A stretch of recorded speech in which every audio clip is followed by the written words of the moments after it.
Vamos já começar.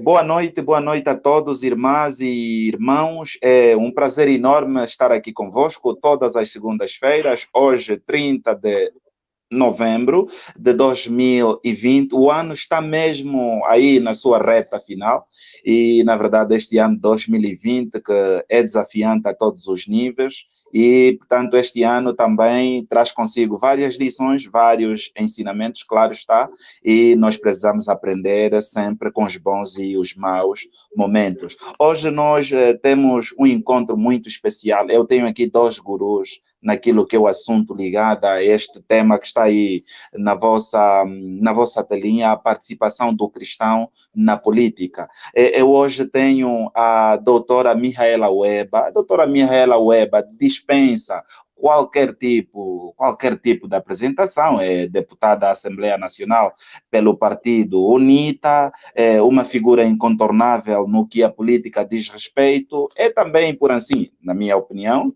podemos assim considerar, uma figura, uma das mulheres mais influentes em Angola, isso na área da própria política, é alguém que também é cristã e nós, por isso é que aproveitamos este lado, trouxemos a doutora Mihaela Weba, não só nas vestes de política, mas também como uma cristã que cresceu na Igreja Metodista Unida portanto, por isso a trouxemos aqui para este dia. Doutora Mihaela Weba, boa noite, seja bem-vinda a essa edição número 27 do Pensar Claro.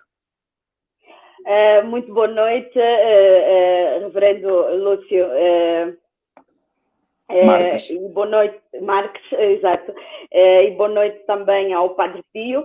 É uma honra estar aqui, é uma honra estar a poder falar sobre a participação do cristão na política, sobretudo num contexto como o nosso, em que cada vez mais os valores, os princípios e valores cristãos estão a ser postos em causa por vários fatores que têm que ver, sobretudo, com a nossa história.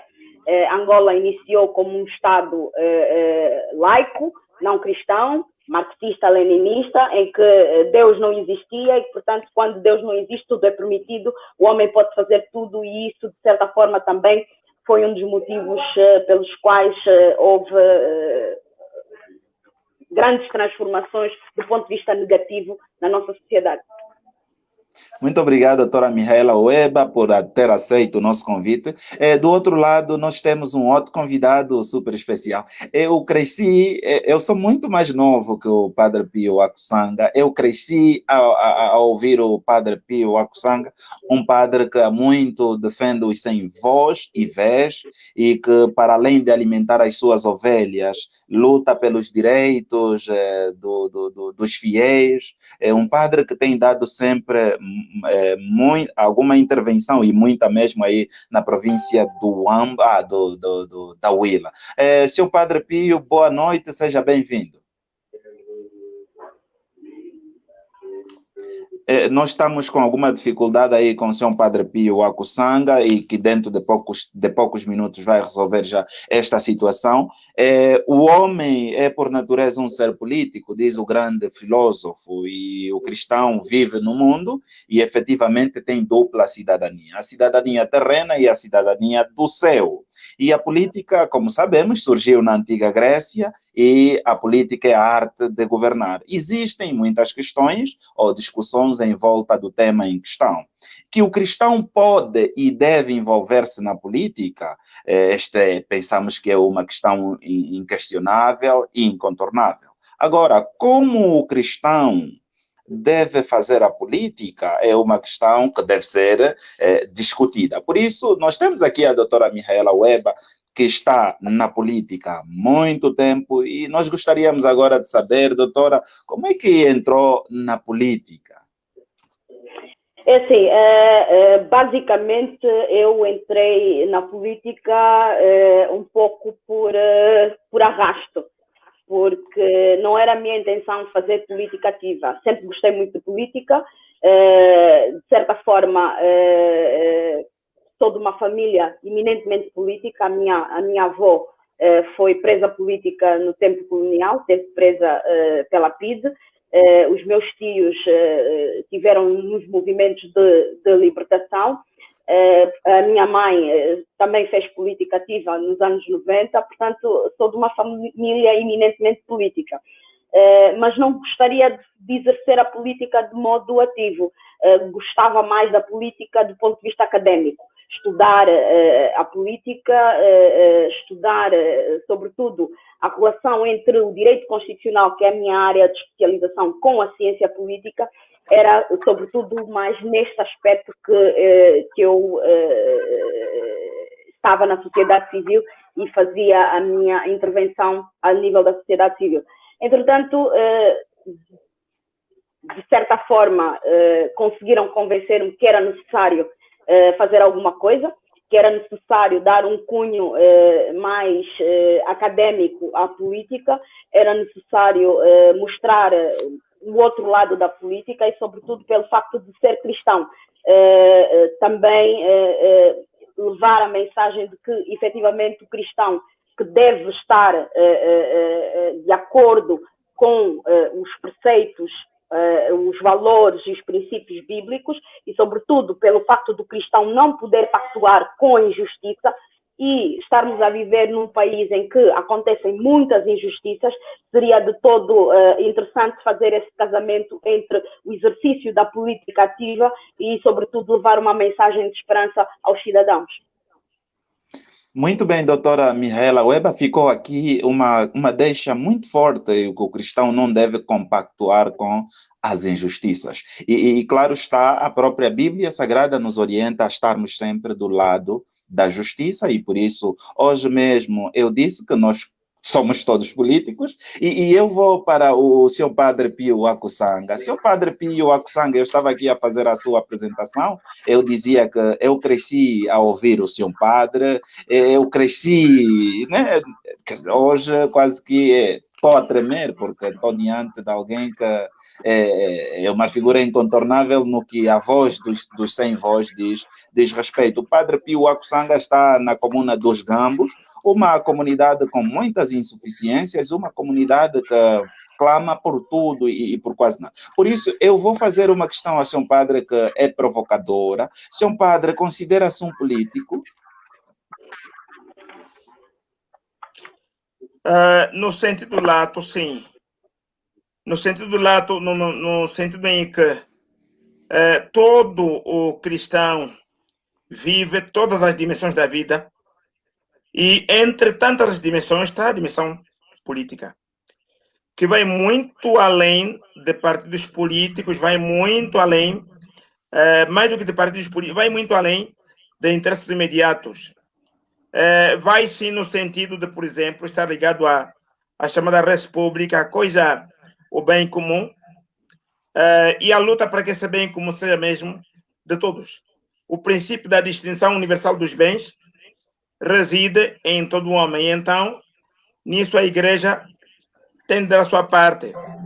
É o que, por exemplo, não é, o Papa Francisco não é, estava a fazer uma reflexãozinha e dizia a ele, mais ou menos nesses termos, de que quem não se envolve em política, quem diz que não me envolve em política, acaba por ser uma espécie de Pilatos. Diante de problemas urgentes em que deve intervir, lava as mãos.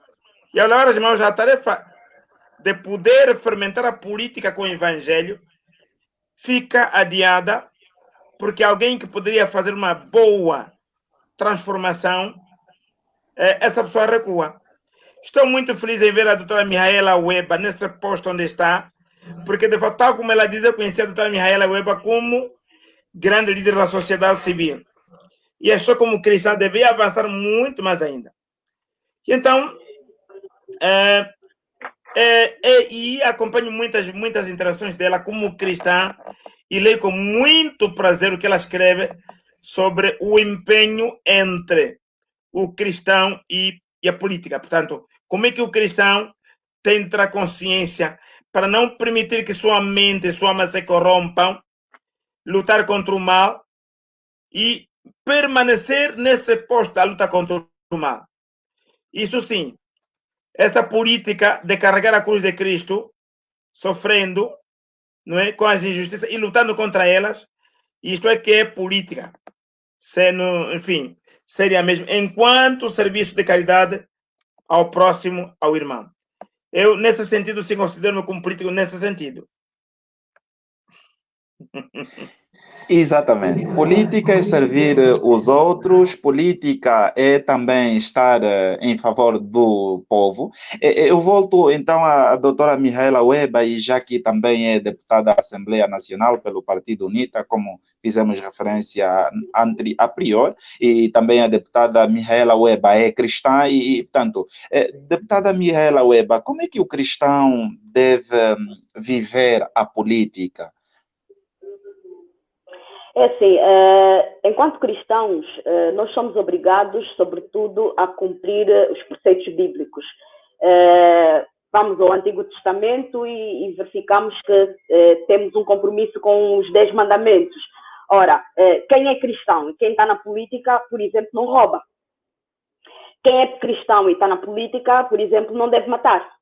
Não deve dar ordens para que se mate os seus concidadãos.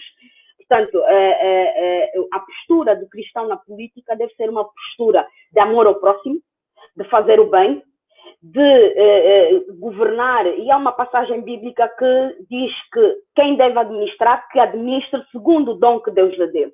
Portanto, essa administração dos bens, do bem que é público, do bem que é de todos, deve ser feito com lisura, com honestidade e, sobretudo, com transparência.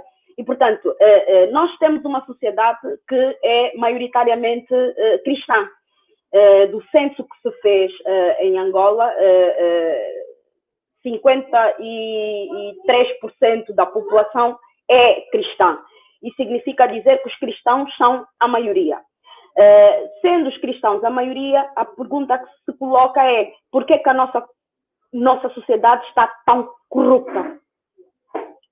Ou seja, não vale a pena só dizermos que somos cristãos, quando efetivamente não praticamos aquilo que Cristo pregou, que é o amor ao próximo. Quem ama o próximo não pode ser corrupto. E, portanto, esta é a forma de estar na política. Eu penso que esta é efetivamente a forma de estar na política. Portanto, o cristão deve abster-se de qualquer tipo de corrupção, deve abster-se de fazer mal ao próximo, deve administrar as coisas com lisura, com transparência, com honestidade e, sobretudo, deve utilizar toda a sua inteligência, tudo aquilo que faz no seu dia a dia enquanto servidor público para o bem comum. Doutora Mihaela Weba, há uma questão aqui incontornável, mas antes eu vou saudar aqui rapidamente. O Celestino está a acompanhar-nos, o Padre Seculo Pena, a partir de Roma, está ligado, o Felipe Pedro também está ligado, temos aqui muita gente, o Santos Lofa, a partir do Ambo, o Mário Salupa, a partir de Benguela, Azer Anselmo, a partir de Luanda, Francisco Cassoma também está a nos acompanhar a partir de Luanda. Ele diz que grande tema é relevante no contexto atual. O Altino Lofa também está a nos acompanhar. O Moana Calovale Samus, aproveito aí, Deus, o que é de Deus, e a César o que é de César, mas é preciso, pois, participar na coisa pública, política. O Padre Inácio Savita também está a nos acompanhar a partir de Roma, Itália. Temos aqui muita gente, o Capanda Chihuahua também está ligado, nós depois vamos fazer a leitura dos outros comentários. Eu dizia, doutora Mihaela Weba, antes mesmo de ir para o Padre Pio Akusanga, muitas vezes a gente olha para o político e diz que a política é mentira, quem é político é corrupto. O termo política está distorcido, mas o que é que está por detrás desta conotação negativa aí? Infelizmente, é a forma como nós, cidadãos angolanos em particular e africanos no geral, temos exercido a política. nós formos para as sociedades mais avançadas do ponto de vista político, nomeadamente os países nórdicos, em que a ética, o bem comum e o serviço público são feitos de forma a que isto tudo sirva à comunidade e não propriamente o político, a noção de política já é bastante diferente nessas sociedades. Aqui nós temos a ideia de que o político vai para a política para serviço, vai para a política para, como forma de ter um ganha-pão, vai para a política não para servir o próximo, vai para a política para conseguir meios, sobretudo de modo ilícito, para benefício próprio. E, portanto, infelizmente, toda a nossa história, nos últimos 18 anos de paz, foi a utilização da política de modo subversivo. Foi um saque completo ao erário público. Foi um saque completo às riquezas de Angola em benefício de meia dúzia de pessoas. E isto fez com que os cidadãos começassem a olhar para a política de modo... de certa forma, desconfiados. Ou seja, todo político é igual, todo político é bandido, todo político é mentiroso, todo político é corrupto e, portanto, não há como moralizar a política enquanto nós continuarmos a ter uma sociedade bastante corrupta. Muito bem, muito bem. Eu gosto muito de ouvir a doutora Mihaela Weba. Quando está a falar, eu paro de fazer tudo só mesmo para ouvi-la e hoje não está a ser diferente. Senhor Padre Pio Akusanga está muito calado. Senhor Padre, como é que tem sido aí o papel da Igreja neste... Vamos analisar um pouco aqui o nosso contexto. Como olha para a Igreja, o papel da Igreja neste preciso momento, quando o assunto tem a ver com os direitos das populações. Hoje mesmo, Sua Excelência, o Presidente da República, esteve reunido com os líderes religiosos. Como é que olha para a Igreja angolana? Vamos contextualizar a Igreja angolana quando o assunto é a defesa dos direitos dos sem voz e vez. Senhor pastor, a caminhada da Igreja angolana de facto uma verdadeira via crucis. A Igreja angolana leva sobre os seus ombros a cruz de Cristo. Não tem sido fácil, não tem sido linear, na medida em que passou por muita turbulência histórica. Primeiro, estava naquela fase de transição, depois da independência, em que havia muita incerteza e não sabia para onde se ia, mas ainda havia alguma esperança que as coisas se pudessem encarreirar. Infelizmente, veio a Guerra Civil, e para cima da Guerra Civil, pelo menos o partido que esteve nas cidades proclamou o ateísmo. É preciso bater no peito e reconhecermos, não é, a história tal qual ela aconteceu. Isto foi um dos maiores erros que aconteceram. Muito cristão sofreu imenso. Houve gente que parou para as cadeias, houve pessoas torturadas, e então isso desencorajou realmente muita gente a vir a público e participar na política de forma livre e sem nenhuma coação. Só podia ser do partido aquele que merece, não aquele que quer. Ora bem, e a política ficou reduzida ao partidarismo. Veio em 92, faz alguma espécie de transição, mas incompleta. E então é ali onde começam a emergir, de fato, mais movimentos. Estou recordado que nessa altura, por exemplo, ao nível da Igreja Católica, a Comissão dos Leigos começa a ter alguma vida e, ao mesmo tempo, começa a haver um trabalho de ecumenismo muito maior entre a CIASTE, o SICA, a Aliança Evangélica de Angola. Esses três foram andando muito juntos.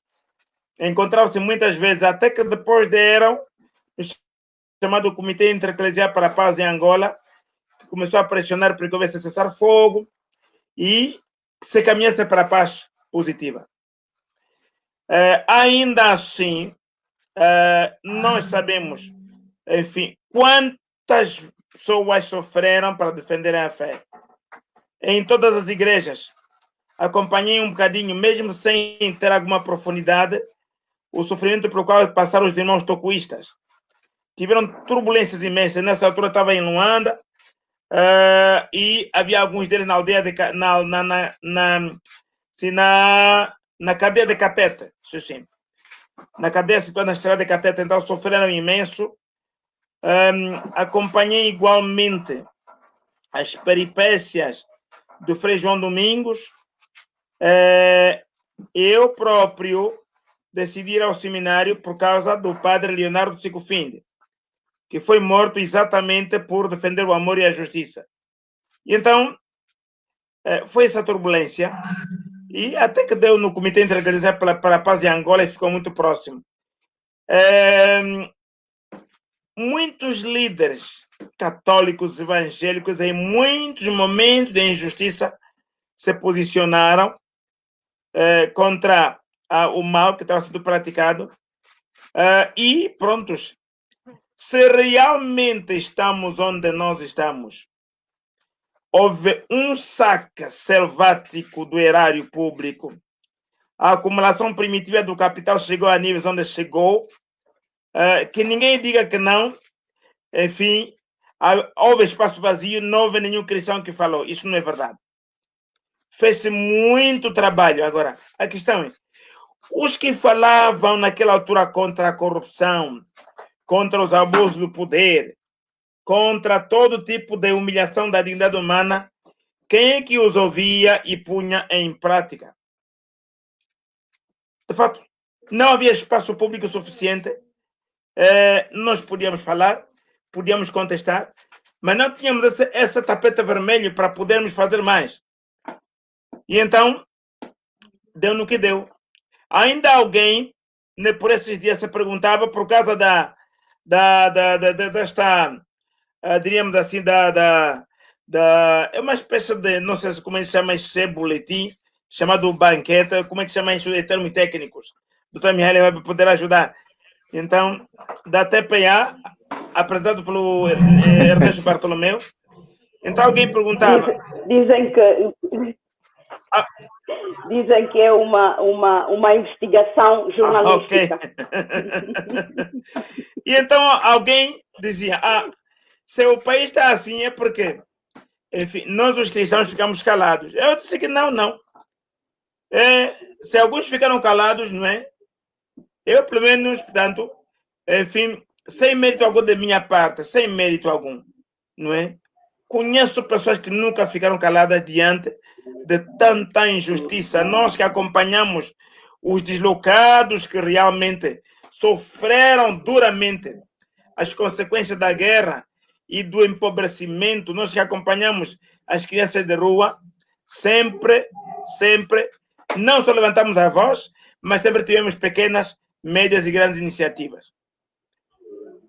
É por ali. Senhor Padre, tem uma questão aqui do irmão Joel Pecela, diz o seguinte: pastor, um cristão na vida política não casa bem, por isso a Bíblia diz buscar primeiro o reino de Deus e a sua justiça, e outras coisas vos serão acrescentadas. E nos esquecemos de Deus buscando o resto. Ele está fazendo menção aqui ao Evangelho de Mateus, capítulo 6, versículo 33. Concorda com esse posicionamento do Mano Joel Pecela? Concorda? Em parte não. Em parte não concordo, porque a política é outra dimensão de viver o cristianismo. Tal como está o desporto, tanto não há ninguém que não pratique, não faça exercícios físicos, mesmo estando a cultivar na lavra, está a usar enxada, está a fazer exercícios físicos. Temos a dimensão lúdica, nós brincamos. Temos a dimensão do sagrado, a dimensão religiosa, não é? Nós rezamos, ajoelhamos. E também temos a dimensão política nas suas diferentes manifestações e participamos dela com profundidade. Eu sirvo-me neste momento, a partir dessa reflexão do nosso irmão, das palavras, por exemplo, também do Papa Francisco, que refletia no seguinte: você então me dirá, mas não é fácil, pois a política está muito suja.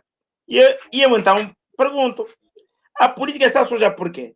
Não será porque os cristãos se envolveram na política sem o espírito do evangelho? Faço-lhe outra pergunta. É fácil dizer que a culpa é do outro, mas eu o que estou fazendo? É um dever trabalhar por bem comum. É um dever do cristão. Ora bem, se a política for, portanto, concebida como, por exemplo, um simples cargo partidário ou governamental, ali vamos para o reducionismo, não é? Do conceito. Mas a política, o exercício do bem comum, a interação social, o levarmos o evangelho, o rosto do evangelho, essa parte do cristão. O cristão tem de levar todos os dias o fermento do evangelho para o social. E levando o seu testemunho, o seu sorriso fermentado por Cristo, pelo evangelho, transforma a dimensão política. Porque Jesus Cristo, quando ressuscitou, recriou a humanidade. E a recriação consiste nisso. Consiste em levarmos os valores do evangelho para a política. A nossa política está como está porque muitos daqueles que foram para a política não tinham essa base humana de valores, enfim, de estrutura moral e ética para se sustentarem. E então, uma picuinha de algum dinheirinho, eles caem, não é? Como patinhos, porque essa estrutura moralmente, internamente está destruída. É preciso olhar para a ressurreição de Cristo. Ressuscitar um homem angolano, ou seja, não está dizendo que não ressuscitou, mas, francamente, não é? Se um político não está convertido, não é? Ele vai lá, tem batismo, tem os sacramentos, lê a Bíblia, segue os ensinamentos, mas age de forma diferente ou contraditória daquilo que lê, então este sujeito não está convertido. A sua base ficou corrompida. O seu software, para ser a expressão, né, enfim, da ciência de computação, o seu software está corrompido. E nessa altura acontece todos esses desastres que nós temos acompanhado em Angola, em África, em outros países. E isto também se estende não só para aquele que tem o trabalho de gerir o bem comum, mas para aquele que supervisiona. A doutora Mihaela, de fato, falando em países nórdicos, onde a consciência, enfim, do cidadão em supervisionar o seu político é extremamente alta, não lhe dá espaço, não é? Nenhuma cadeira do teu escritório tu pode levar para a tua casa e dizer que essa cadeira agora vai ser minha, não. Isso é impossível. Com aquela concepção régia que nós temos dos reis, não é? Em que o rei tem de ser adulado, bajulado, não é louvado, blá, blá, blá, blá. Nós transportamos esta prática, esta noção para a política. O político faz o que quiser, mas o importante é que ele não se esqueçam de mim. Ora, isso está errado. E então o cristão tem, em diferentes momentos e oportunidades e formas e formatos e estratégias, participar ativamente da vida política. Exatamente. Ficaram aqui as ideias do Padre Pio Akusanga. Hoje nós estamos a falar sobre a participação do cristão na política. São os nossos convidados. A doutora Mihaela Weba, deputada da Assembleia Nacional pela UNITA, o reverendo Padre Pio Akusanga, uma voz incontornável no que a voz dos 100 vozes diz respeito. Então hoje estamos aqui a falar sobre a participação do cristão na política. Temos aqui algumas mensagens. Eu não vou poder projetar algumas, porque são muito extensas e pode aqui tapar os meus convidados, e é o que eu não quero. O pastor Joaquim Cambiete, a partir do Kwanzaa Sul, ele diz: o cristão faz política no princípio de participar na gestão do meio em que vive. Há uma diferença entre a política a dos partidos políticos. É preciso diferenciar isso. O cristão não deve fazer política nos partidos políticos, mas a mesma pessoa humana é um animal político e o cristão faz sim política enquanto cidadão e cidadino. Desde que vivemos na Terra, somos políticos. Agora, a política em relação aos políticos é muito diferente, onde os políticos fazem desta nuance a forma de extorquir. O Filipe Pedro Israel diz o seguinte: todo cristão pertence ao reino dos céus, mas isso não significa que não pode se envolver na política do seu país. O cristão, enquanto vive aqui na Terra, tem dupla nacionalidade. Isso significa que tem direitos e deveres para com o seu país terrestre e com o seu país eterno. Ignorar a política numa sociedade democrática é irresponsável. Como cidadãos, temos o poder para escolher quem vai governar. Se não fizermos, também não temos direito de queixar quando um governador é ruim, é eleito. Vamos já passar a palavra à doutora Mihaela. Tem aqui uma questão do doutor Manuel Cicato Direito. Um abraço à sempre amável professora Mihaela Weba. A questão é: como esperar atitudes diferentes do cristão na política, se o político que rouba é o mesmo que alimenta a igreja com o dinheiro roubado? Essa é uma questão muito séria. Então, eu passo aí essa brasa de fogo à doutora Mihaela. Eu agradeço pela questão do doutor Manuel Direito. De facto,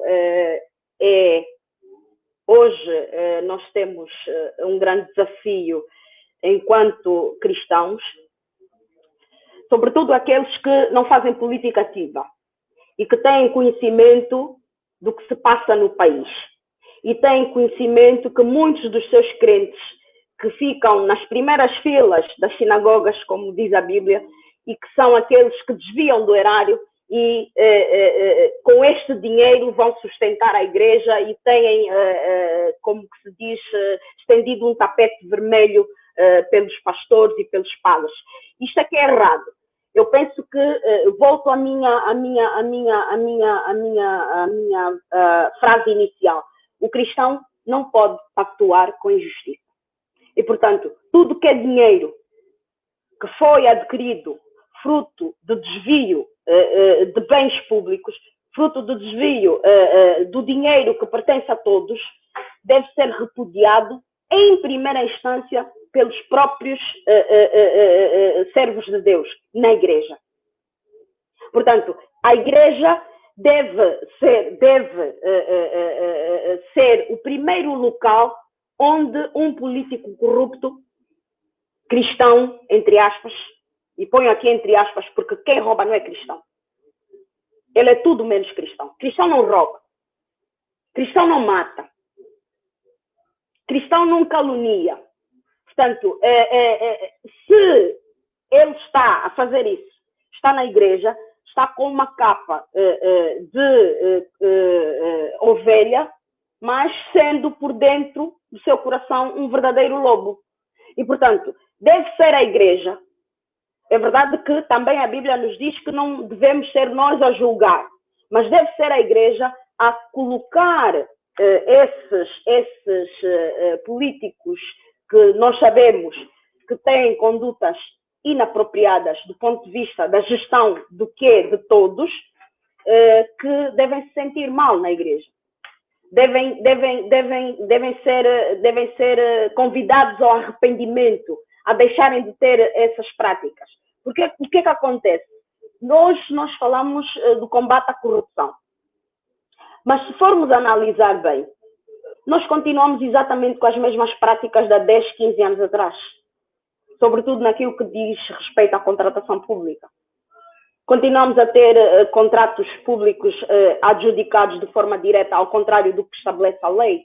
Continuamos a ter o amiguismo, o nepotismo na questão da contratação pública. E é dinheiro de todos nós que deve servir para bens públicos, para a construção de infraestruturas públicas com qualidade, com rigor, e utilizando uma fiscalização que vai permitir que esses bens possam ser duráveis e não como aconteceu com as nossas estradas, que foram as estradas mais caras do mundo. Foram cerca de 28 mil milhões de dólares que a Angola gastou em estradas, e hoje temos as estradas passados 10 anos completamente rebentadas, exatamente porque não se tem este amor ao próximo.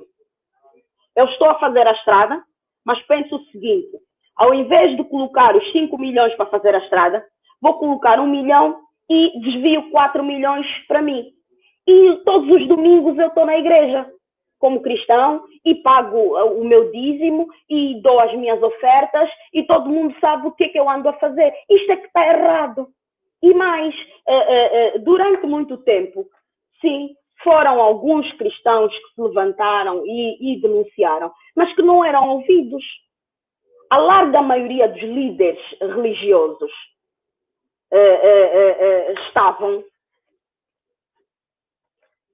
pregavam sempre aquela passagem bíblica de que nós devemos respeitar as autoridades porque são escolhidas por Deus. Era a pregação que faziam. Nunca faziam uma pregação contra a corrupção, de combate à corrupção, de chamar a atenção aos políticos que o que estavam a fazer era errado. Punham em causa, estavam a pôr em causa as gerações futuras. E o Padre Pio, que está numa zona que eu já lá estive 2 vezes, no município dos Gambos, francamente, é das zonas em que nós poderíamos tratar melhor as crianças que lá estão. Mas que não se faz isso porque alguém desvia o dinheiro da igreja, porque alguém desvia o dinheiro do Estado, porque alguém desvia o dinheiro que deveria ser para a resolução dos problemas daquela comunidade. Portanto, o que é que acontece? Quando não há honestidade por parte dos homens, são os mais fracos, os mais desfavorecidos que mais sofrem. E nesse aspecto são as nossas crianças que não têm acesso à assistência médica e medicamentosa de qualidade, que não têm acesso à alimentação de qualidade, em segurança, que não têm acesso à água potável. E, portanto, não podemos continuar a viver, fazer furos e dar àquelas comunidades furos, quando que o país é rico e tem a possibilidade de fazer com que todo ele possa estar efetivamente canalizado. Portanto, são uma série de questões que colocam em causa a nossa vivência em comunidade, porque certas e determinadas pessoas que detêm o poder político e estão a gerir os dinheiros públicos não conseguem fazê-lo com amor ao próximo. Eu realmente vi aqui aquilo que foi dito, que devemos buscar primeiro a Deus. Sim, é verdade. Devemos buscar primeiro a Deus e todas as outras coisas nos serão acrescentadas. Mas devo dizer que todo cristão tem a oportunidade de participar ativamente na vida política do país. Eu entendo que isto é um grande privilégio. Não é algo que é errado. Não, é um grande privilégio. Por quê? Porque se colocarmos Deus no centro das nossas prioridades, se orarmos pelos nossos governantes, para que tenham sabedoria e nos garantam uma vida tranquila. E, sobretudo, se tivermos em conta que o cristão não deve, em circunstância nenhuma, pactuar com a injustiça, nós vamos conseguir moralizar a nossa sociedade, ao ponto de fazer com que cada um sinta-se responsável pelo combate à corrupção. O combate à corrupção não pode ser mera retórica.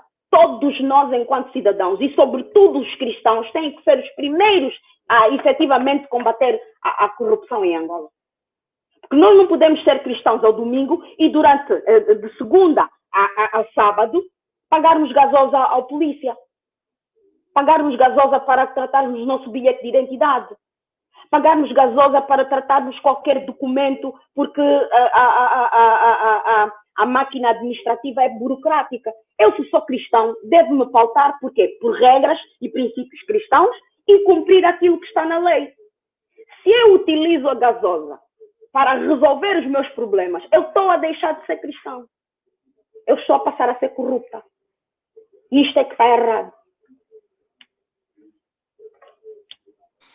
Muito obrigado, doutora Mihaela Weba. Nós estamos a sensivelmente 40 minutos de debate. Hoje estamos a falar sobre a participação do cristão na política. Aqui o tempo corre, nós temos pouco menos de 20 minutos para terminar este debate e nós não podemos prender aqui os nossos convidados, já que têm responsabilidades acrescidas aqui a nível do país e não só. Eu volto então aí ao reverendo padre Pio Wakusanga. Senhor reverendo, uma pergunta que é mesmo para provocar. A doutora Mihaela Weba falou sobre o censo feito em 2014 e que já começamos a sentir que há necessidade de pensar já num outro recenseamento ou num outro censo. Falou que a maior parte dos angolanos, a maior parte da população angolana é cristã. Agora, a pergunta aqui que temos que fazer, por que que existe então corrupção se estamos num país cristão? A igreja está mesmo a cumprir aí bem o seu papel? Realmente de facto, é uma pergunta intrigante e que também já foi colocada em outros contextos. Quando ocorreu aquele grande e trágico genocídio do Ruanda em 1994, se chegou à conclusão de que 97% dos ruandeses eram católicos, infelizmente. E então, as pessoas se perguntam como é possível, com tanta carga doutrinária, bíblica, histórica, não é, no coração, fomos nos envolver realmente em toda aquela atividade sanguinolenta que tirou a vida a quase 1 milhão de pessoas, em que até cristãos mataram cristãos, em que até houve grupos de padres que também mataram outros padres, por exemplo. E então, é ali onde realmente eu insisto, recuperar a alma angolana é uma grande prioridade para a igreja angolana, porque algumas pessoas não compreenderam o cristianismo. Uma coisa é estar sacramentalizado, outra coisa, ser cristão, tal como portanto, um conceito mais dinâmico que eu gosto disso, é ser discípulo de Jesus Cristo. Seguidor, aquele que segue os passos de Cristo. Não é aquele que conhece toda a Bíblia, não é aquele que decora os mandamentos, faz outras coisas, resultados todos os dias, mas aquele que, mesmo fazendo tudo que pode fazer como cristão, ele é discípulo de nosso Senhor Jesus Cristo. E então, nessa altura, o cristão, tal como não vai temer as outras dimensões da vida, também não vai temer a política. Porque ele, antes de ir para a política, leva para a política alguma coisa que ele tem, é o evangelho. Quando disse bem a doutora Mihaela Weba, e eu parafraseio, quando você, ao domingo, leva o evangelho para aí, diríamos assim, de segunda a sábado, esqueceu o evangelho, não leva o evangelho para a política, para a rua, para o escritório, então aí você tem problemas. É por isso que precisamos criar esses debates de profundidade até teológica mesmo, sobre a necessidade do cristão se envolver nas dimensões da vida.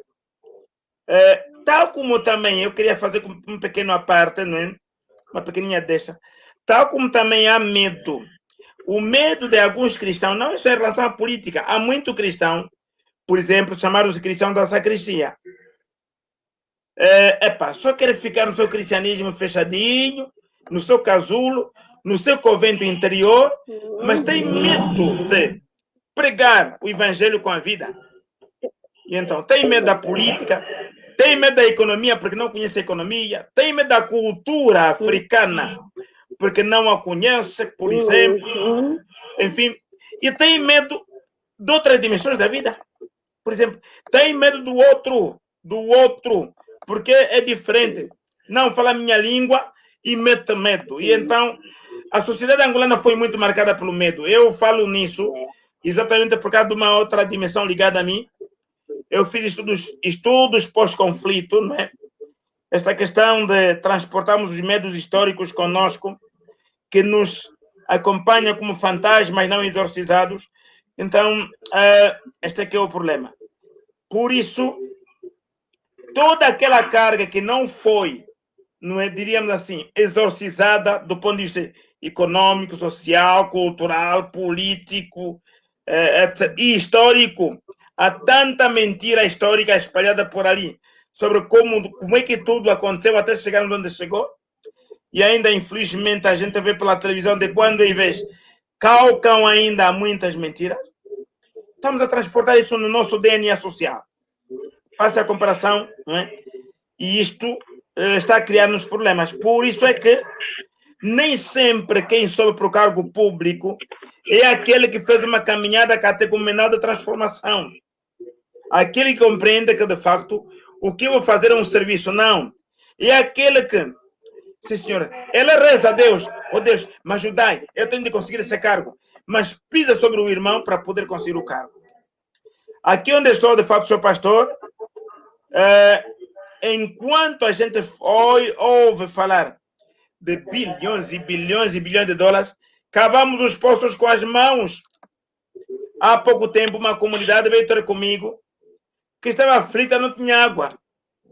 Nós não temos dinheiro para irmos a uma empresa como a Sela Grupo ou outras tantas, que para fazer um furto pede 17 milhões de kwanzas. Não temos isso. Soubemos de um grupo de jovens que podem cavar até 40 metros de profundidade. Então, contactamos, lançamos o apelo pelas redes sociais. Só o pagamento dos que escavam o poço é de 140 mil kwanzas. Agora, com a comida, com outras coisas, chegamos aí a 230 e tal mil kwanzas, o total. As pessoas deram dinheiro, nós publicamos as fotos. Mas, senhor pastor, eu, como sacerdote, ficaria engasgado com um caroço no pescoço, e porque quase toda a minha vida de sacerdote foi no interior e junto de pessoas pobres excluídas, ficaria com um caroço no pescoço se alguém dessas que roubou dissesse: Padre Pio, é que eu roubei muito, mas tenho que 3 milhões de dólares, eu te ofereço. Eu teria dificuldade, não aceitaria isso, porque já passei por essas circunstâncias em que queriam forçar-me a aceitar projetos de latifúndios a troco de muitos milhões de dólares. Passei por isso. Então, houve uma ocasião até em que pensei, a sério, isso assumo eu, enquanto cristão e cidadão, de que determinados políticos conhecidos como corruptos, se viessem à paróquia onde eu rezo, não é, e presido a missa, se ficasse na fila da comunhão, por uma questão de respeito da intimidade dessa pessoa com Cristo, eu daria comunhão, mas eu ia sofrer imenso, ia ficar doente. Porque estamos a cavar os poços com as mãos, seu pastor. Temos crianças a morrer. A fome que se instalou nesta região do sul desde 2012 por efeito das alterações climáticas não foi debelada. Estamos a varrer o lixo debaixo do tapete. E então, eu apelo aos ministros, apelo ao senhor presidente da República, apelo a todos que, se não houver esse espírito de empenho cristão para se poder abordar os problemas sociais a sério, e eu aqui toco na fome, então nós, os cristãos, estamos realmente a usar em vão o nome de Cristo e seremos julgados. Muito bem, senhor Padre Pio Wakusanga. Falar mesmo das injustiças, falar da questão da fome, do combate à pobreza e muito mais, é fazer política, e não temos como viver indiferentes neste mundo em que a voz dos cristãos precisa-se. Nós temos muita gente aqui a nos acompanhar mesmo, muita gente. O Pote de Deus diz que, eu peço desculpas aos convidados, este comentário é um pouquinho extenso, mas eu peço mesmo desculpas. Ele diz: eu acredito que o país, além do presidente como dirigente do país, o presidente deve ser dirigido por um líder espiritual, e se for alguém conectado a Deus, melhor. Ao exemplo dos reis da Bíblia, que tinham sempre como orientadores líderes espirituais e falavam na cara desses reis em caso de falha na administração. Maria Chiwala agradece. Tem aqui uma mensagem do do Silva Gaspar.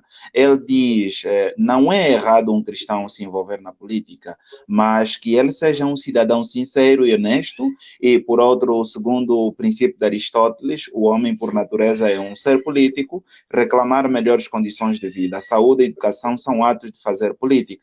Mas devemos pôr em mente que o poder corrompe, quando a pessoa se deixa corromper por eles. Há uma mensagem aqui também do pastor Andrade. Ele diz, concordo, doutora Mihaela Weba, o cristão também falha. Logo, a diferença está no facto dele, o arrependimento. Concordo, se o crente falhar, deve ser disciplinado na igreja também. Aqui, por exemplo, dessa questão de que o irmão é político e cometeu um ato de corrupção. Além de ser condenado, tem que ser também colocado sob disciplina lá na comunidade cristã. Eu me perco aqui estou a me perder aqui com muitas mensagens, eu peço desculpas a todos aqueles que estão a escrever, mas também podem partilhar, e este vídeo vai ficar também no meu canal do YouTube, LS Marques, para que as próximas gerações possam assistir, possam ver que hoje, dia 30 de novembro, discutimos o tema a participação do cristão na política. Eu faço uma questão aqui provocadora à doutora Mihaela Weba e também ao padre Pio Akusanga. Hoje discute-se muito a questão da CNE. Nós vemos, por exemplo, a questão do Congo Democrático, se a memória não me traiçoa, que a CNE é controlada pelas igrejas, não é? Por que aqui, no nosso contexto, o SICA ou a CIAST não tomam conta da CNE? Porque isso tem trazido muita discussão e vemos agora os jovens também nas manifestações a fazerem menção exatamente à questão da CNE. E nós ouvimos as grandes discussões, a doutora Mihaela Weba certamente esteve lá, e gostaríamos que, por que há estes imbróglios ainda acerca deste processo todo da Comissão Nacional Eleitoral? Doutora Mihaela? Assim, eu por acaso vi aqui um comentário de alguém e que me fez lembrar que houve um reverendo que disse que o sangue, que a cor vermelha da bandeira do MPLA era o sangue de Cristo. Portanto, infelizmente, graças a Deus, a larga maioria dos padres, pastores, servos de Deus não têm esta forma de ser e de estar na comunidade. Mas vão aparecendo alguns que efetivamente têm ainda essas ideias distorcidas. Agora, falar da CNE, o problema que se põe é que nós, em Angola, temos um problema grave, que é o seguinte: temos muitas leis e temos leis muito boas. Infelizmente, as nossas instituições é que não funcionam. Porquê? Porque não cumprem com aquilo que está estabelecido na lei. Ora, se cumprissem aquilo que está efetivamente estabelecido na lei, a situação da CNE já estaria resolvida. Porque só pelo simples facto de alguém ser suspeito de atos de corrupção é motivo bastante para, do ponto de vista ético, moral, não ser aceito como presidente da Comissão Nacional Eleitoral. Só por aí. E nesse aspecto, a lei da CNE é clara. Os seus comissários devem ser moralmente irrepreensíveis. Também é verdade que ultimamente tem-se discutido o modelo de provimento dos comissários da CNE. Ao invés de ser um modelo em que há desequilíbrio entre as forças políticas, porque quando vamos para um pleito eleitoral, todos os partidos políticos têm que partir em pé de igualdade. E, portanto, o modelo da RDC poderia ser um modelo a adotar aqui em Angola. Mas depois podíamos ter também o azar de ter várias individualidades da Igreja que pensam como o reverendo Antunes Wambo. E, portanto, não queremos uma Comissão Nacional Eleitoral também constituída por pessoas que acham que a bandeira, o vermelho da bandeira do MPLA é o sangue de Cristo. Portanto, Eu penso que temos que chegar a uma plataforma de entendimento em que, efetivamente, se as pessoas se sentem e acham que são cristãs, o cristão não mente, o cristão não faz fraude, o cristão não rouba, o cristão não diz falso testemunho, o cristão não cobiça o que é do outro. Portanto, eu penso que um dia todos nós vamos chegar à conclusão que o que nós estamos a viver, por algum motivo, estamos a passar por esta fase. Acho que nada acontece, quer na vida de uma determinada pessoa, quer na vida de um país, nada acontece ao acaso. Tudo tem um propósito. Eu acho que há um propósito de Deus para que Angola esteja a passar os momentos difíceis que está a passar e que já passou.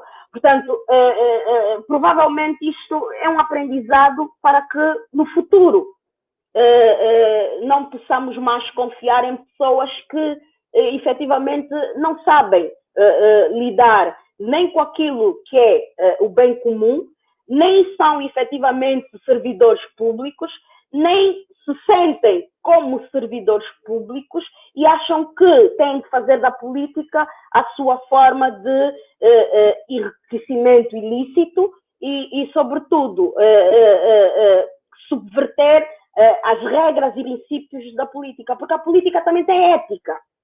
Ao contrário do que muita gente possa pensar, a política também tem ética. E há coisas que em política não se deve fazer. Se estamos numa democracia, se queremos dizer que Angola é uma democracia, então, se vamos para um pleito eleitoral, nós temos que respeitar a vontade do povo. Não podemos subverter a vontade do povo. Não podemos deixar de cumprir a lei por causa de interesses político-partidários. A lei tem que ser cumprida. Portanto, eu acho que, relativamente à questão da CNE, acho que ainda temos que chegar a uma plataforma de entendimento, porque o que atualmente está a acontecer na CNE, para além de ser perigoso, para além de ser questionável, para além de ser degradante, só para terem uma noção, logo que o atual presidente da CNE chegou, tomou posse, a primeira coisa que fez foi colocar um sobrinho seu como administrador das finanças da CNE. Portanto, controlar o dinheiro da CNE. Para quem já vem acusado, entre aspas, de 2 processos de corrupção, isso demonstra alguma coisa. O segundo ato que ele teve foi chamar como assessor, como seu assessor, um membro do Comitê Central do MPLA, o Dr. Israel Bonifácio. Portanto, são atitudes que demonstram claramente que este senhor não tem condição, não tem perfil para estar em frente da CNE. Muito bem, doutora Mihaela Weba. Padre Pio Akusanga já está de volta, eu vejo aí que agora já está de volta. Tem aqui 2 questões e que gostaria que o São Padre pudesse responder de forma telegráfica. Uma questão é do doutor Martins Catanha, essa questão também, peço desculpas aos convidados. Ele pergunta: que conselho podem passar às igrejas e aos cristãos que assistem de forma silenciosa e com ouvidos de mercadores às injustiças sociais resultantes dos atos políticos e muito dos quais nos governos sobre protesto de que as coisas terrenas em nada têm a ver com a missão da igreja ou do cristão. Juntando a essa questão, tem aqui o Antônio Miguel Cavo, pergunta: deve ou não o jovem cristão participar de uma manifestação, exigir alguns dos seus direitos ao governo no seu país? São Padre Pio, tem aí já, sim, para responder essas duas questões. Eu, como sempre, entrego então a brasa de fogo aí ao mais velho. Muito obrigado. Eu começo por essa última do Antônio Miguel Cavo. Realmente, o cristão participa da república, participa de todos os atos públicos, não é? A participação democrática é apanágio de todo cidadão e o cristão, enquanto cidadão, deve realmente participar da vida pública. Nada não é, impede ao cristão participar da fruição dos direitos inerentes à Constituição. O direito à reunião, o direito à imprensa, o direito à manifestação, todos esses direitos estão todos eles interligados. Uma coisa que nós sabemos é que os direitos são interdependentes e interligados. E então, um direito chama outro. Portanto, com exceção de coisas violentas que venham a gerar vingança, eu, por exemplo, tenho a intenção de partir à loja de alguém, não é? Levo lá pedrada, não, isso não. Mas manifestação é um direito, está lá na Constituição. Não é algo, é preciso desmistificar isso. Eu sei que alguns líderes religiosos que me vão ouvir não vão gostar, mas isto é que está escrito na Constituição, e então a Constituição é para ser cumprida. E, portanto, manifestação legal é legal. Os jovens não perdem nada em tanto poderem participar, só se enriquece a si próprio, porque vai contribuir para o desenvolvimento do país. Agora, desculpe se eu me alonguei um bocadinho. Pode, senhor pastor, ajudar-me a... Não, São Padre, eu vou ficar ainda, vou continuar nessa questão aqui. Agora coloca-se, claro, a Constituição está lá, mas fala-se um pouco aí das questões nesta fase dos ajuntamentos e não só. Eu gostaria que o São Padre pudesse falar como é que, por exemplo, o jovem hoje vai manifestar-se num contexto como este. E a doutora Mihaela, se quer também entrar aqui, pode, por favor, já que também é alguém que vive das leis, conhece muito bem as leis, para nos clarificar aqui e ajudar essa questão aqui. E foi muito levantada a nível das igrejas, muitos jovens mostraram nos últimos tempos também a intenção de manifestar e, claro, deparamos agora com este novo decreto, agora o número não me vem em mente, mas é o último decreto presidencial que fala dos ajuntamentos que não podem exceder os cinco membros. Como é que pode conciliar com essa situação, senhor Padre? Olha, de fato, eu quando fui ao Lubango... A doutora Mihaela pode entrar também, não tem problema. Eu fui, logo a seguir a promulgação do decreto, quando fui ao Lubango, a entrada da cidade, deparei com muitas bichas, não é? Gente que estava na bicha para entrar para os bancos. E depois passei pela Praça do Chioco, queria comprar um bidão para comprar combustível. Olha, vi muita gente junta. E então, o que se pode fazer é o formato da manifestação. Se o que se exige é distanciamento, portanto, ao invés de irmos aos abraços próximos, agarrados aos outros, não é? Cumprimos com o distanciamento. E eu vi, por exemplo, numa das vigílias, penso que foi a favor do nosso jovem Inocêncio de Matos, em que as pessoas estavam sentadas, distanciadas umas das outras, a fazerem, não é? O seu papel, cada um deles, sem problema nenhum. O bem maior é a vida. E se as pessoas estão distanciadas fisicamente, portanto, e com todo tipo de cumprimento da regra de biossegurança, eu acho que não há problema nenhum. E, aliás, se realmente a lei magna é a Constituição, então eu não vejo por que razão que as pessoas não cumprem com a lei magna.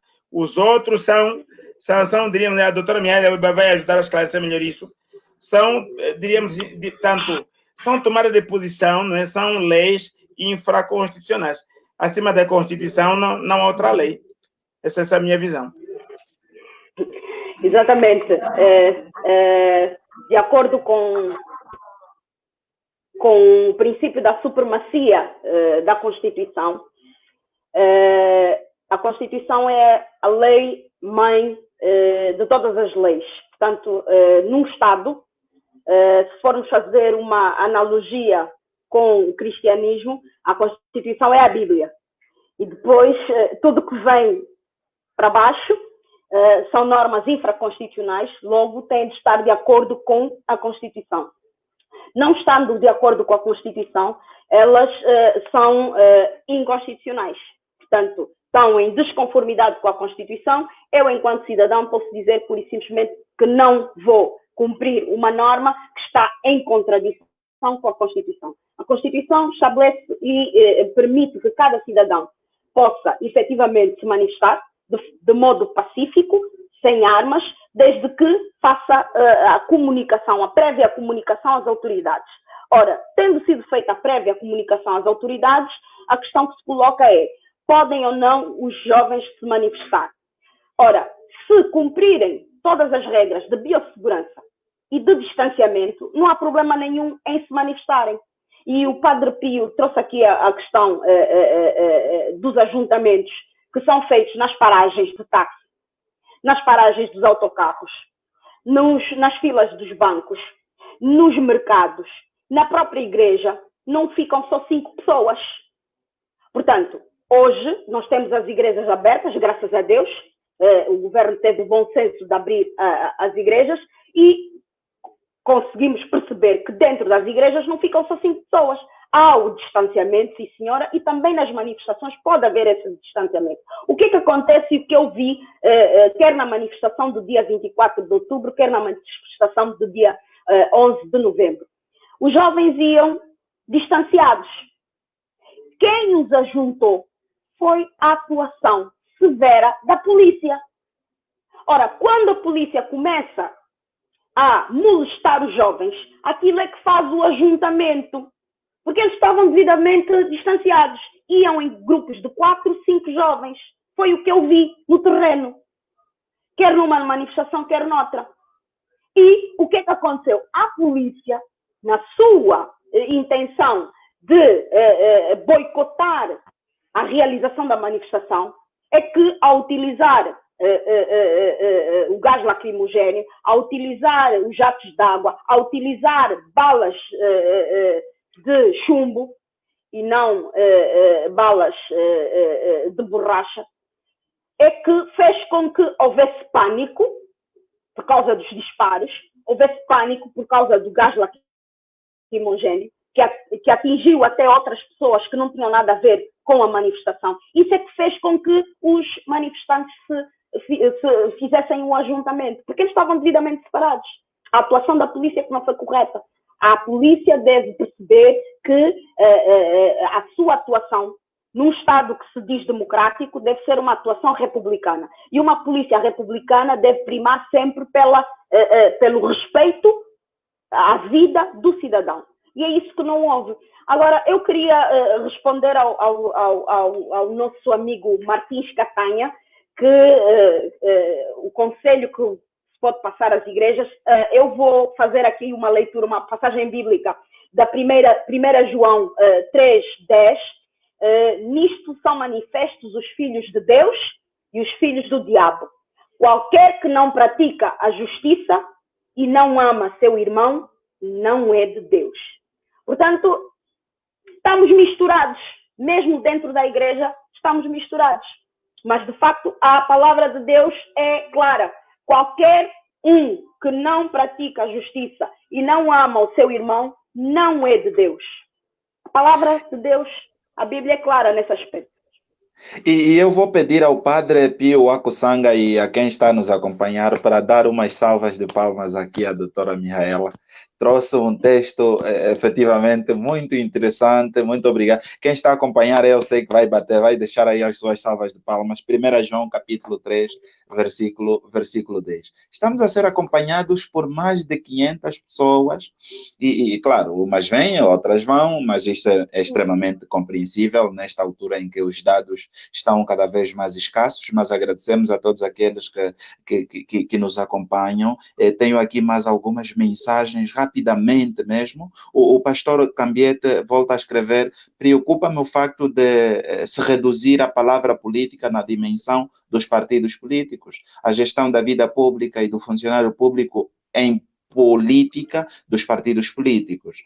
É preciso que haja separação e despartidarização do que é público com o que é dos partidos políticos. O professor, o enfermeiro, o funcionário de qualquer instituição faz política pública e não deve ser a política dos partidos. O Lussati Paizinho tem medo da cultura porque não conhece a cultura. Não fala de economia porque tem medo. O medo matou a sociedade angolana, citando aqui o reverendo Padre Pio Akusanga.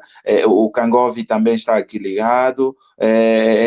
O Pedro também fala, olha, falem também caso da CNN, já falamos sobre isso aqui mesmo, o Gilion está ligado. O prazer é dar aqui uma saudação forte à doutora Mihaela Weba. O reverendo Pedro Andrade pedia mais 30 minutos. Bom, o Padre Pio, o Santos Lofat diz, Padre Pio, como cristão político deve proceder naquelas tomadas de decisões onde deve sacrificar a minoria para o benefício da maioria. O Celestino Bomba Atômica diz, aqui chegamos a um ponto decisivo. Em todo caso, não é possível ignorar sinais de esperança dos últimos anos e meses. O homem, desde a sua existência, traduz a razão da participação da vida política. Como traduzir a identidade cristã na minha participação política? Abraços, Tandavilaticos. É isso. Martins Cavala Catanha diz, ouvindo a doutora Mihaela Weba falar do cristão, aumenta a minha convicção de que boa parte dos políticos em Angola são cristãos. A isto, junto às recentes declarações do PR, que dizia ter crescido na missão evangélica, logo penso que teríamos uma governação melhor e bons políticos em Angola. Temos que repensar melhor a nossa missão cá na terra, quer cristão ou não. O Santos Lofa, a doutora Mihaela Weba e senhor padre, será que a moral cristã coaduna com a moral política, visto que em política os fins justificam os meios? Temos muitas questões. O pastor Andrade, boa observação, o que vemos entre nós é a influência de grandes partidos fundados longe de uma base cristã. Devíamos ser rigorosos com os pressupostos que levam à constituição dos partidos e julgar os seus membros em função dos seus estatutos. Também uma saudação aqui muito particular ao reverendo Azevedo Bango, meu professor, orientador aqui também de advocacia social. Um prazer enorme, reverendo, muito boa noite. E a doutora Alice Sapalalo, vou ler a última mensagem. A doutora Alice Sapalalo, eu peço perdão aqui aos convidados. Diz, partindo do princípio de que qualquer cidadão faz parte de vários grupos sociais, não faz sentido dissociar completamente o político do religioso. E isso em nada choca com o princípio da laicidade do Estado. Somos todos filhos de Deus, logo somos todos chamados a praticar o bem e amar o próximo, independentemente de tudo. A minha questão é, entre o político que não assume a sua religiosidade e o religioso que tem medo de assumir a sua cor política, quem é mais cobarde? Pronto, temos aqui o doutor Martins diz à doutora Mihaela, nota 10, ser político não é estar distante de Deus. Parabéns, doutora Mihaela Weba. Senhor Padre Pio está muito tempo calado, não gosto de ver os mais velhos muito tempo calados, porque os mais velhos falam muito. Senhor Padre, vamos fazer, essa é a última parte do nosso encontro, olhar um pouco para os últimos acontecimentos aqui no nosso país, manifestações e agora a morte do Inocêncio de Matos. Como é que a igreja encarou essa situação e como é que o reverendo tem agora pregoado essa questão para que se possam prevenir, para que não haja mais mortes no país como este? Foi um jovem universitário que certamente deixa uma grande mágoa para a família e para o nosso país. Eu não sei como é que todos cristãos encararam os últimos acontecimentos e infelizmente ainda estamos com muitas fraturas, com muitas linhas divisórias. Agora, se eu puder interpretar os documentos, por exemplo, escritos pela minha própria igreja desde que começou a Guerra Civil, a igreja sempre foi a favor do diálogo. E o leque de questões que os jovens apresentaram, não é?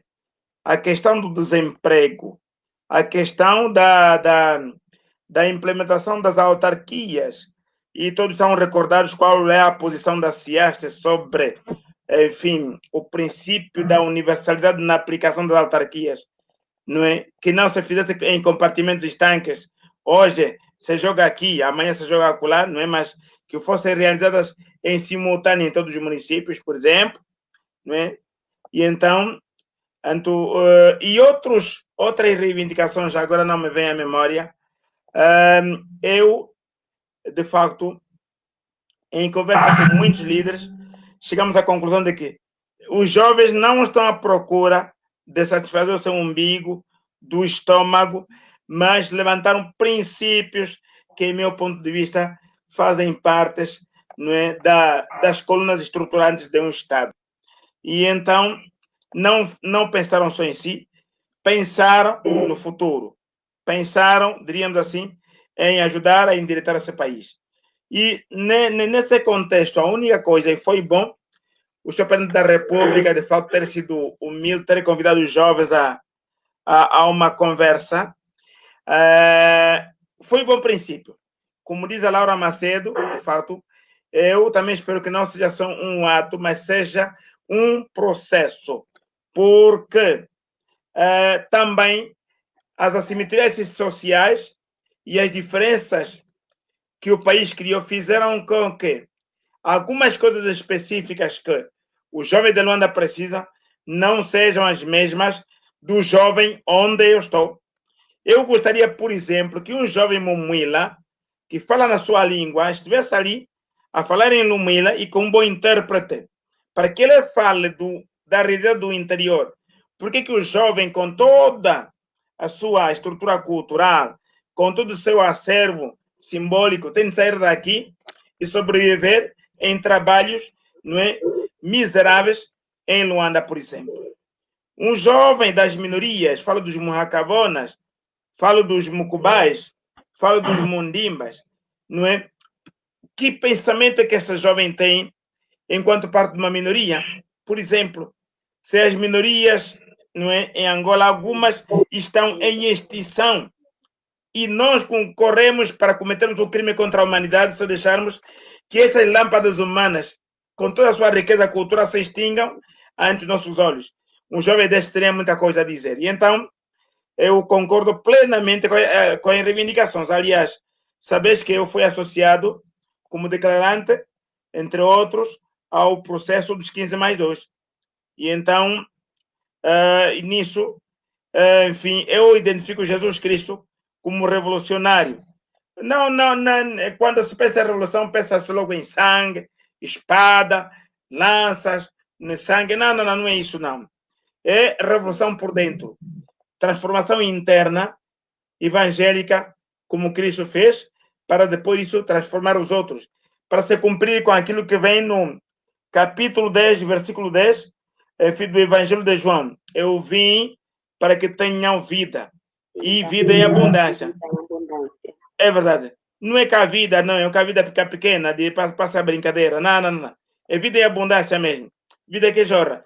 E o nosso país tem vida, potencialmente vida em abundância. Portanto, eu concordo plenamente. Agora, é bom que essa cultura do diálogo agora se estenda para os governadores provinciais, se estenda para os administradores, se estenda para a base. E há coisas inadiáveis. Por exemplo, a questão das autarquias deveria fazer todo o elenco que manda no país refletir a sério, mudar os paradigmas e envolver o povo. Ouvir muita gente mais, porque o que se faz sobre as autarquias é uma vontade do povo e a voz do povo é sagrada. O povo não quer adiar as autarquias, não pode. Não pode. E então, quem fala das autarquias fala de outras coisas. Um outro ponto, falando do desemprego, desculpa lá alongar-me um bocadinho. Eu tenho muita juventude aqui que se dedica muito ao setor primário. Ora bem, os jovens estão sozinhos. Não há serviço de extensão rural. Os adubos lá onde os recebem chegam tarde. Não há vacinação do gado para eles desenvolverem a sua espécie de gado africano adaptada às inclemências do tempo, às pestes, a tudo isso. Não há apoio nenhum. E o sul de Angola é o maior espaço para a criação de gado bovino. Até não sei, desculpa só essa deixa, não sei como é que foram buscar gado do Chad e abandonaram lá nas matas, uma parte começou a morrer, quando aqui temos muito, mas muito gado. Por que não se potencia, diríamos assim, o gado que aqui existe para se poder criar muito gado? Não é? E então, são dessas coisas estruturantes que me fazem pensar que o país realmente ainda soluça a coisas que nós não compreendemos. É por essa razão que realmente anda o país. Uma manifestação permite realmente os que se manifestam, não é, desaguar a sua mágoa, a sua pressão social. Tem essa grande importância desde o tempo de Nelson Mandela, desde o tempo de Martin Luther King. Não é mal nenhum. Como ela está na Constituição, portanto, deveremos desmistificar, não é, diríamos assim, o perigo que ela representa. O pior, se você reprime, você arranja o pior. E arranja o pior. E porque agora os jovens têm os seus mártires. E foram vindo. É o Cherokee, é o Rufino, é o Edgar, são os outros, é o Caçula Camulim, e agora acrescentou o outro, não é? É os do dia 24 de outubro, esqueço os nomes.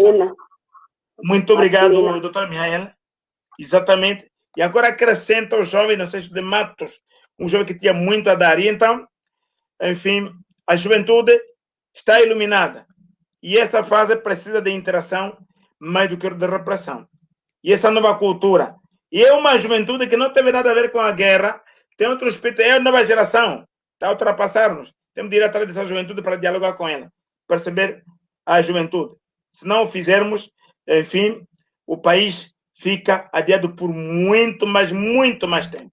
Essa é a minha posição em relação realmente ao que a juventude exprime na sua alma. E, aliás, desculpa lá, uma deixa. Nós temos de estar nesse meio. Eu acompanho, por exemplo, muitos jovens que no Lubango estão ligados ao movimento da juventude que se manifesta. Eu disse só ao meu arcebispo, é melhor nós estarmos nesse meio, não é? E quando o jovem Mensageiro Andrade foi julgado, eu estive lá no tribunal. Estive no tribunal, parecendo que não faz uma grande diferença. Alguém vai dizer que não, mas faz uma diferença. É verdade. E então, é essa a minha perspectiva em relação, de fato, a participação da juventude no processo de transformação política do país. Senhor pastor, muito obrigado. Muito bem, reverendo Padre Pio Akusanga. Eu sei que a doutora Mihaela Weba fez muitas anotações aí e gostava de adicionar às anotações uma última questão, se calhar. Se falamos em consciência coletiva, em inexistência da consciência coletiva, então falta no seio político a consciência cristã. Eu penso isso, que doutora? sim, e mais uma vez vou recorrer à Bíblia para justificar o meu posicionamento. Que agora o texto bíblico é em Tiago 4,17. Aquele, pois, que sabe fazer o bem e não o faz, comete pecado. O cristão, mais uma vez, não pode pactuar com a injustiça.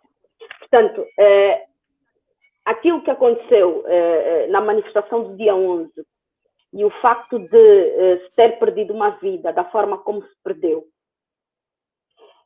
um jovem que estava ali na manifestação, completamente indefeso, sem constituir perigo nenhum para as forças policiais. Portanto, claramente foi uma situação de homicídio. E homicídio, no meu entender, até qualificado, porque ele estava indefeso, não constituía qualquer perigo para as autoridades policiais, estava no exercício de um direito constitucionalmente consagrado, e, portanto, foi-lhe tirada a vida assim, de forma abrupta, de forma violenta, mediante um disparo de bala de uma arma de fogo. E, portanto, eu acho que nessas situações, quem sabe que está a fazer o mal e continua a praticar o mal, já está a cometer pecado. Portanto, já está naquela condição de fazer aquilo que não deve fazer. E penso que não é possível apregoarmos uma sociedade tranquila, de paz, de progresso, de solidariedade, se efetivamente não existir esse diálogo intrageracional. Porque o que nós vemos hoje é uma geração de jovens que está na faixa etária dos 17, 18 aos 28, 29 anos, que não tem qualquer perspectiva, não tem emprego, querem resolver as suas vidas, querem estudar, querem trabalhar e não têm possibilidades nem de fazer uma coisa nem de outra, não querem ir para o mundo do crime, mas não têm alternativas. E, portanto, eu penso que quem está no exercício do poder político tem de avaliar essas situações todas. E o país é extremamente rico, os recursos estão a ser alocados em áreas completamente desnecessárias, não está-se a fazer uma verdadeira prioridade daquilo que é o mais importante para o benefício dos cidadãos. Portanto, é muito bonito dizermos que temos um orçamento geral do Estado de 30 mil milhões de dólares, mas ao fim do dia, o que é que isso altera na vida do cidadão comum? Praticamente nada. Portanto, a política não pode ser utilizada simplesmente para benefício da classe política em prejuízo dos cidadãos. Isto está errado, isto não é política. A política é a arte de servir e servir bem a comunidade. É a arte de resolver os problemas da comunidade. É a arte de transformar as aspirações dos cidadãos em realidade e conseguir efetivamente transformar a vida das pessoas. E, portanto, infelizmente, nós estamos numa fase em que o pai da nação, e eu gostaria muito de daqui aproveitar este direto para dar um conselho ao presidente, também através da Bíblia, em Tiago 1,19, que mas todo homem seja pronto a ouvir, tardio para falar, tardio para se irar, porque a ira do homem não opera a justiça de Deus. Portanto, este seria um bom conselho ao Presidente da República. Acho que todos nós, enquanto cidadãos, eu pelo menos faço isso, eu oro pelo Presidente da República, eu oro pelos ministros de Angola, eu oro pelos deputados de Angola, eu oro pelos governadores provinciais, eu oro por todas aquelas pessoas que são servidores públicos, para que Deus possa transformar e tocar no coração dessas pessoas. E eu gostaria muito que todos nós, enquanto cristãos, pudéssemos fazer isso, porque eu penso que a oração de um justo é ouvida por Deus. E talvez por essa via possamos efetivamente transformar o coração dessas pessoas para que efetivamente possam fazer aquilo que é certo, aquilo que é justo, aquilo que é o bem para a comunidade. E independentemente de ser contestatária, independentemente de ser adversária política do Presidente da República, eu acho que ele está no exercício do seu mandato. 2022 termina e a partir de 2022, então, vamos novamente às urnas tentar alterar o status quo da nossa governação através de um mecanismo democrático, porque acho que a democracia não é perfeita, mas ainda é o melhor sistema político para a escolha justa e a escolha de modo correto dos representantes do titular do poder, que é o povo, e, portanto, em 2022 vamos às urnas para verificar isso.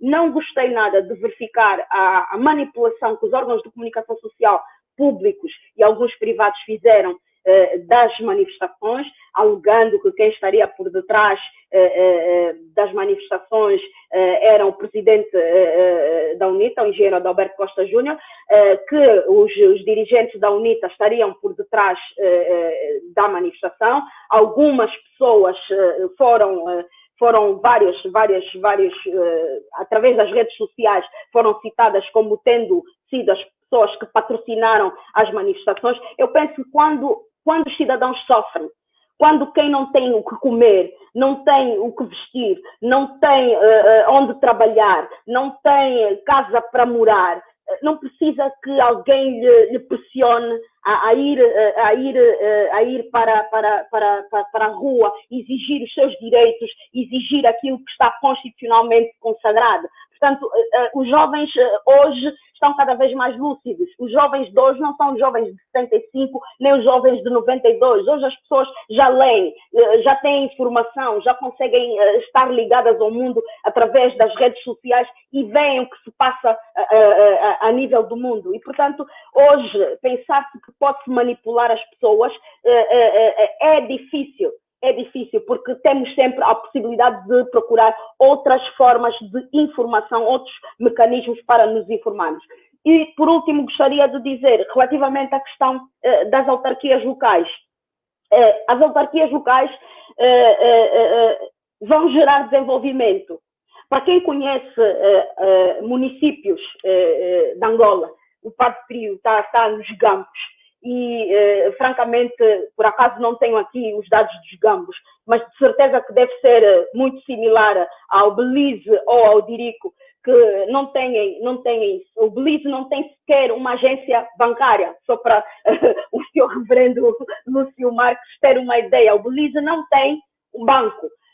Os servidores públicos, os funcionários públicos no Belize têm que ir até o município de Bucuzal para irem levantar o seu salário todos os meses e fazerem cerca de 40 quilômetros para ir, 40 quilômetros para vir, todos os meses para irem buscar o seu salário. Com as autarquias, a primeira coisa que ia ser resolvida é a questão da instituição bancária. Iriam lá colocar uma instituição bancária, isso gera desenvolvimento. Portanto, os serviços mínimos que os municípios hoje não têm, podem efetivamente ter se levar as autarquias para os municípios. Por outro lado, nós verificamos que a igreja está em todo sítio. A igreja está em todos os municípios. As mais variadas denominações religiosas estão em vários municípios. Por que não levar as autarquias para todos os municípios? Não faz sentido essa ideia do gradualismo geográfico, escalonar os cidadãos angolanos, cidadãos de primeira, de segunda e de terceira. Somos todos angolanos, temos que ter todos os mesmos direitos e as mesmas oportunidades de participação política. Da mesma forma que temos que ter os mesmos direitos, liberdades e garantias e temos exatamente os mesmos deveres, nomeadamente o dever de pagar impostos, e todos nós pagamos impostos, mesmo aqueles que não trabalham, pagam imposto. O imposto de consumo é um imposto, o IVA é um imposto, e mesmo aquelas pessoas que não trabalham pagam impostos. Por que que não podemos ter exatamente todos os mesmos direitos e as mesmas oportunidades de participação política? Daí que a posição que a CIAST tomou relativamente à questão da universalidade das autarquias é a posição mais certa, é a posição mais justa, é a posição que, do ponto de vista da doutrina social da Igreja, é o mais correto. E, portanto, eu penso que, mais do que estarmos sempre a bater na mesma tecla, devemos efetivamente orar pelos nossos dirigentes para ver se Deus toca no coração. São homens de coração duro, mas eu acho que o nosso Deus é tão maravilhoso, é tão poderoso, que pode transformar um coração duro num coração, efetivamente, que possa fazer o bem e apregoar a justiça para todos nós, para termos uma sociedade mais livre, mais justa, mais democrática e mais solidária. Exatamente, doutora Mihaela Weba. Senhor Padre Pio, agora tem 1 minuto para pensar, claro, significa que tentar resumir a participação do cristão na política, como é que deve ser em 1 minuto, e já começou a contar, e depois voltaremos para a doutora Mihaela para também ter o seu 1 minuto. No processo de revitalização de Angola, precisamos que as igrejas se empenhem a educar politicamente os cristãos, criem espaços, escolas, palestras e encontros para revitalizarem, reviverem, não é? E recriar, não é, a dimensão positiva da política. Isso tem de ser feito, senão haverá esse medo da política como se fosse um fantasma monstruoso. Não. É preciso recriar a política. Essa é a minha perspectiva. E eu peço ao senhor padre para não se retirar aí deste lugar, porque depois disto vamos tomar um café muito rápido. Doutora Mihaela Weba, em 1 minuto para tentar pensar aqui, claro, e resumir a participação do cristão na política. O meu pensar claro e resumir aqui a participação do cristão na política, vou utilizar mais um texto bíblico que é Filipenses 4:8. Quanto ao mais, irmãos, tudo que é verdadeiro, tudo que é honesto, tudo que é justo, tudo que é puro, tudo que é amável, tudo que é de boa fama, se há alguma virtude e se há algum louvor, nisso pensai. Eu acho que amém, amém. Eu Amém. amei muito as intervenções da doutora Mihaela Weba e do seu padre Pio Akusanga. Eu quero agradecer mesmo por estarem, por serem tão acessíveis. Foi muito fácil falar com a doutora Mihaela Weba, foi muito fácil falar com o padre Pio Akusanga. Quer dizer, isso nos chama de facto a atenção e que os políticos estão sempre para servir o povo. Muito obrigado, doutora Mihaela Weba. Muito obrigado, reverendo padre Pio Akusanga. Nós já vamos sair aqui do direto. Eu peço que fiquem só por aí um minuto. Vamos tomar o nosso café. Obrigado a todos que nos acompanharam nesta edição número 27 do Pensar Claro. O Pensar Claro acontece todas as segundas-feiras, das 21 às 22 horas em ponto. E, portanto, próxima segunda-feira estaremos aqui para mais um debate na sua 28ª edição. Continue a pensar claro e você já sabe que o segredo de falar claro está no pensar claro. Este vídeo vai ficar no YouTube LS Marcos para as futuras gerações. Um forte abraço, estamos juntos. Os meus convidados, vamos agora para o nosso off no Café do Pensar Claro. Obrigado e estamos juntos. Partilhe este vídeo para que mais pessoas possam ver. Obrigado.